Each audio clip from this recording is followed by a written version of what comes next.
Sementara itu, pemirsa, berbagai hal dilakukan masyarakat Kota Denpasar pada khususnya untuk menindaklanjuti instruksi Wali Kota Denpasar mengenai pembatasan kegiatan masyarakat atau PKM. Banjar adat Kalanganyar Desa Dangin Puri Kaja Desa adat Denpasar misalnya memasang baliho yang mengajak masyarakat melawan penyebaran pandemi COVID-19.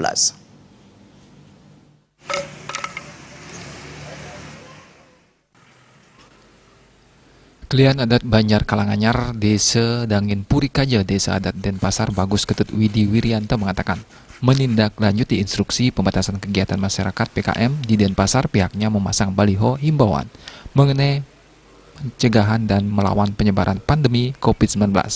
Sejatinya sebelum instruksi wali kota diumumkan, Banjar adat Kalanganyar sudah memasang baliho-baliho himbauan melawan pandemi COVID-19 di tempat-tempat strategis.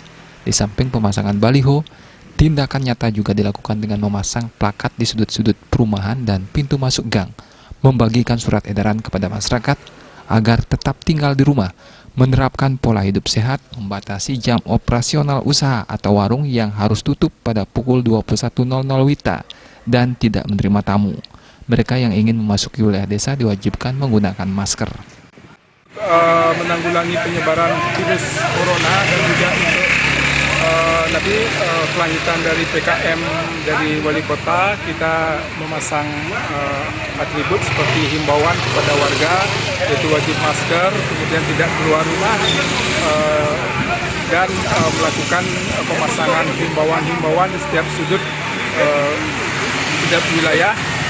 Dan juga kami juga melakukan himbauan atau informasi dari wilayah kami Banjar Kalanganyar itu lewat WA Group. Pandemi COVID-19 harus dapat diambil hikmahnya. Hal ini akan membawa perubahan perilaku, pola pikir, dan pola hidup yang baru di tengah masyarakat. Diharapkan pandemi COVID-19 segera berlalu sehingga masyarakat bisa kembali beraktivitas seperti biasa. Artaya, Bali TV.